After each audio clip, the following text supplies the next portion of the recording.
If I asked you who you are, what would you say? Like, who are you really? You might feel tempted to do what we all do all the time and, talk about what you do for a living or where you went to school or where you live, where you grew up, talk about your family, what you like to do. And that's all real, but it's not who you really are. That's not like the core of who you really are. And I didn't realize this for a long time. You might be wondering why I can so confidently say that. I found this out about a year ago. I was at a silent meditation retreat.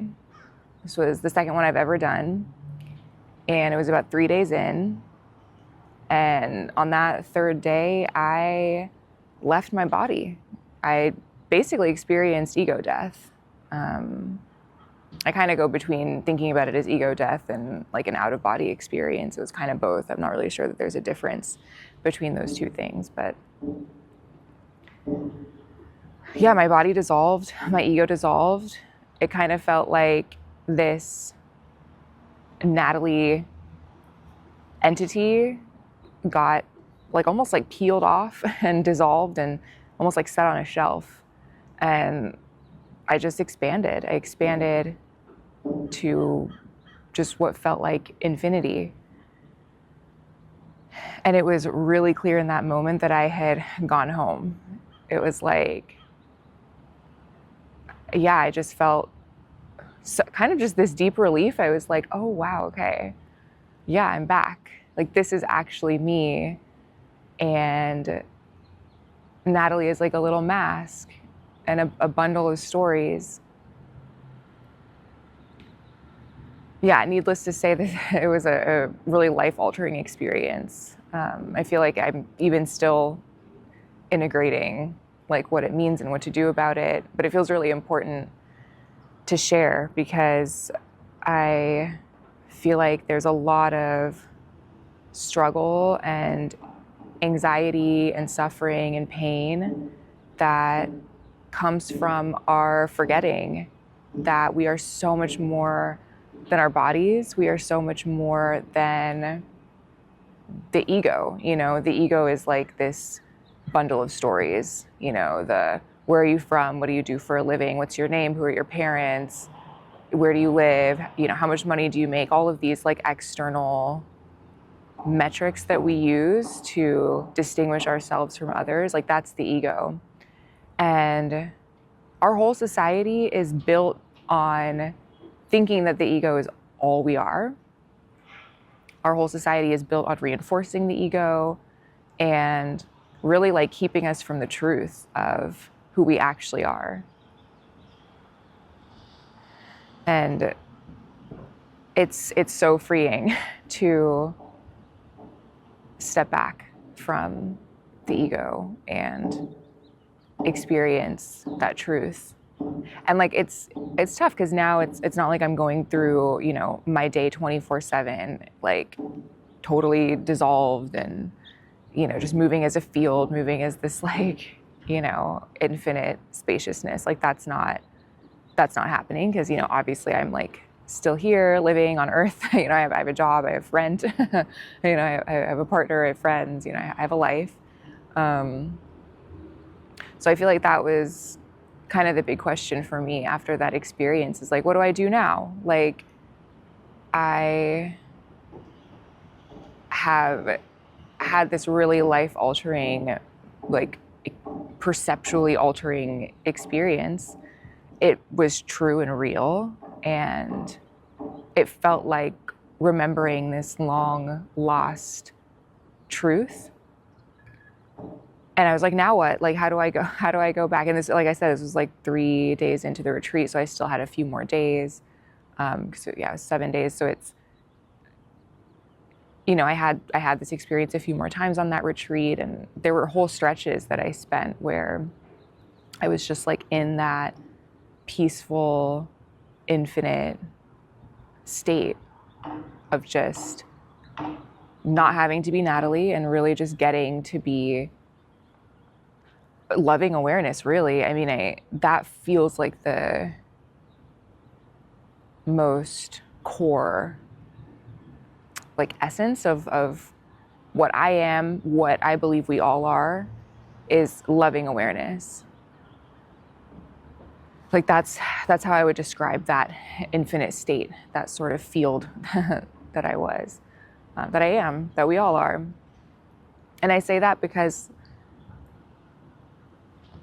like, in the time that I've kind of processed what happened, the reason why I say that's what we all are is I almost think about it as like, you know, we have a body and we have fingers at the ends of our hands, of our bodies.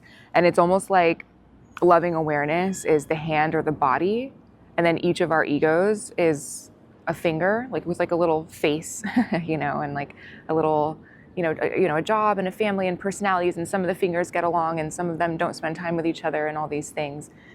But on the back end, we're all that same thing. We're all that field. And like, this is just something that it's like, I like know this to be true from my experience. And I've had some other out of body experiences since then that have really just like confirmed this. So I don't know how crazy this sounds. It's like really clear and true to me.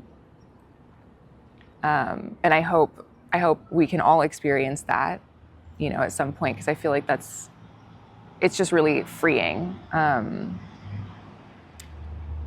to realize that those narratives, who we think we are, it's so temporary and way less important than we think it is.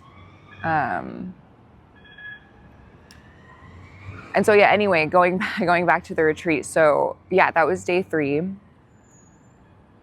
And then I was like, cool, how do I like be a person now? Because I kind of like just vibing as a field. Like, I kind of realized like, oh, all this like stress that I have like back home, I don't really need any of that. Like, what do I do now? I don't really want to go back. And yeah, I mean, luckily the teachers made themselves available, for one-on-ones. And so, yeah, I basically asked, one of the meditation teachers, I was like, that I had this experience. I'm struggling to see the point of like reintegrating back into society. Like, what do I do now? And what she told me it was profound. I feel like it took me a little bit to really like grasp it and understand it. But she was like, this is where things really begin. And it is actually possible to be in that state of loving awareness all the time while doing, the mundane tasks, taking out the trash while doing your morning commute, going to work. That's the practice, is moving as loving awareness as often as possible and integrating that state into day-to-day life. And this is like totally a work in progress, because that's so much easier said than done.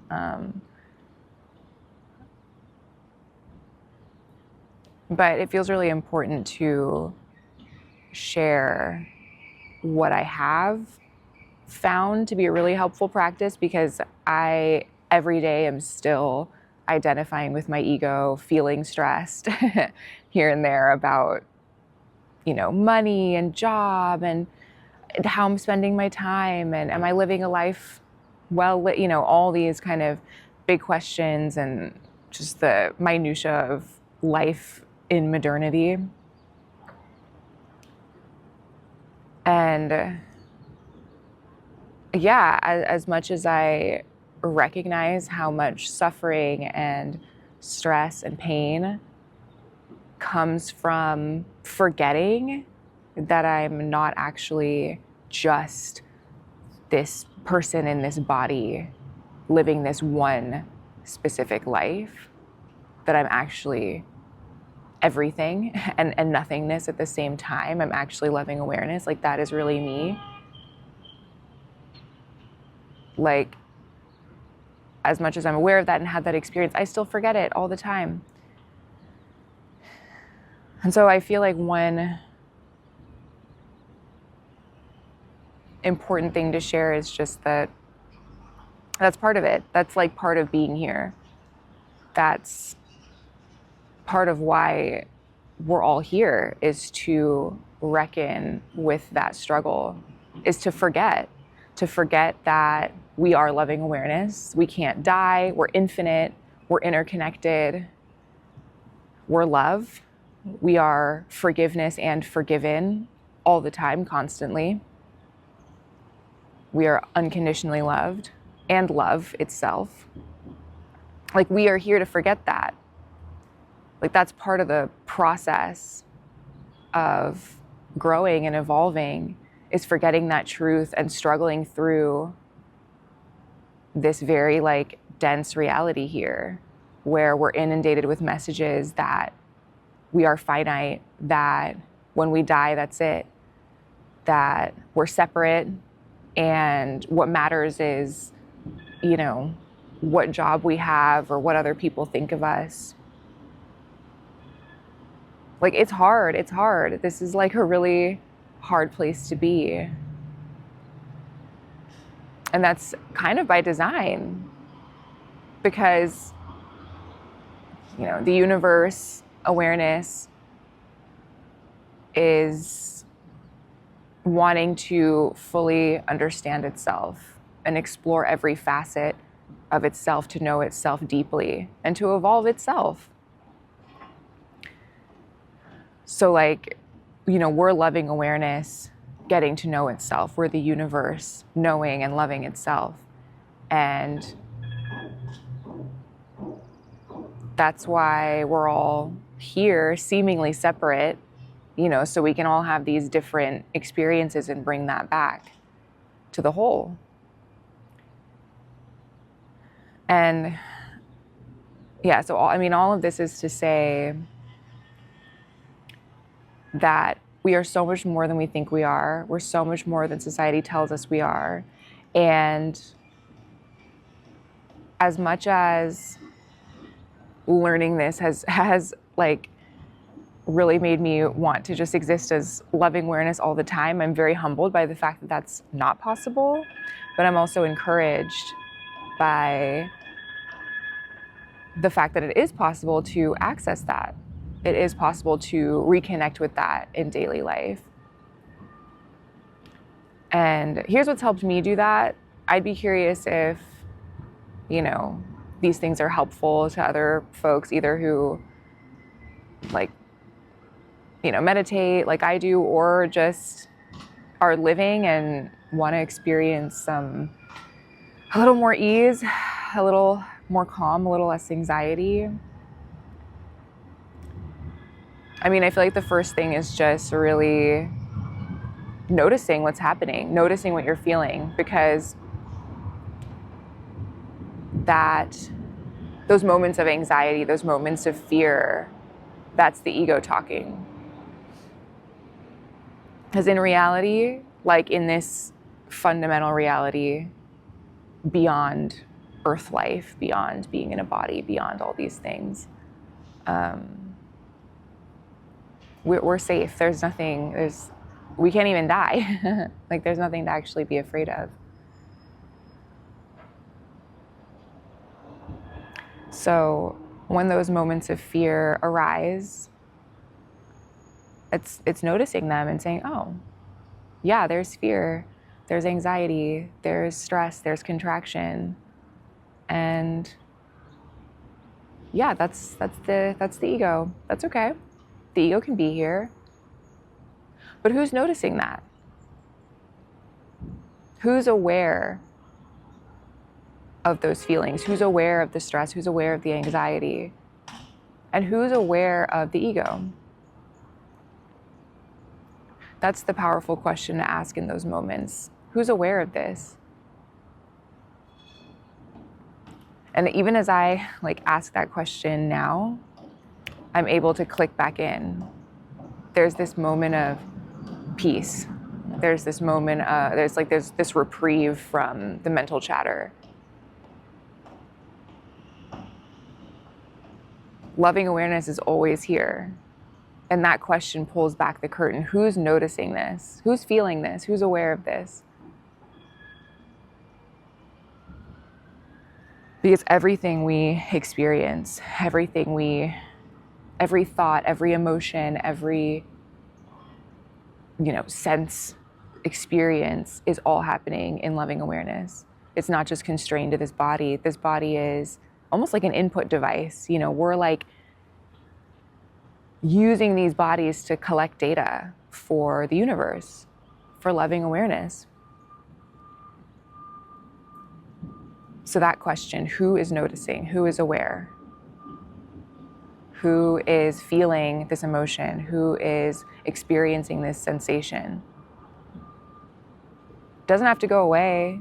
I'm not saying don't feel anxious. I mean, I don't know that that's, honestly, I don't know that that's possible on this planet, in this life, the way things are set up, modern life, capitalism, like that. I don't know that there's a reprieve of, I suppose enlightenment is possible. But so long as, most of us are, living in this built environment and just super abstracted from nature, from ourselves, I think that is a lofty goal. But I think it's much more realistic to notice what's already there. That's what I've found, at least. And savor those glimpses of truth, of who's really watching, who's really the observer, who's really the experiencer. So it's not who we think it is. And it's really, it's a powerful thing to experience. And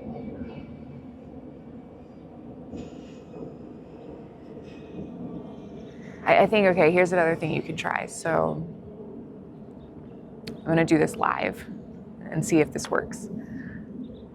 So wherever you are, just look around and pick something that you can see that's close by. Okay, I can see a tree just over there, so I'm gonna pick that. Because I've tried this, I can do this to myself also, so we'll all do it together. Okay, so I'm gonna hold my hand up like this. I'm gonna ask you what you picked, but don't tell me until I put my hand down. I'll do it with you. We can all experience this together. We're gonna experience live, who we really are. Hopefully this works. Okay, so I'm gonna put my hand up. Don't answer until I put my hand down.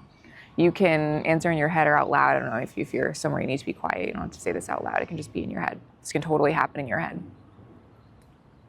Okay. Remember, don't answer until I put my hand down. Okay. Tell me the name of the thing that you picked.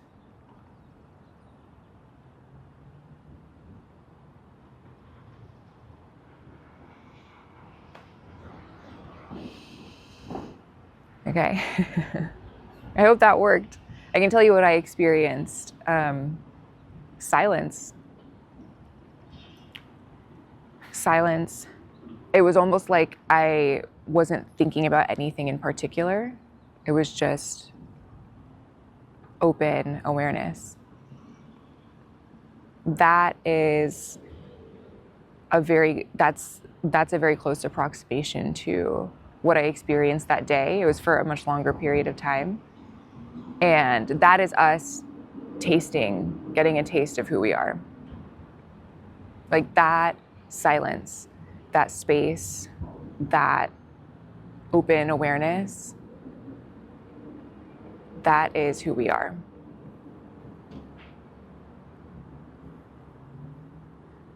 We're so much more, in some ways we're so much more, and we're also emptiness, so maybe so much less, but I like to think of more as, expansive. But we're so much more than these bodies, than these identities that we've constructed, but mostly that have been constructed for us. We're so much more.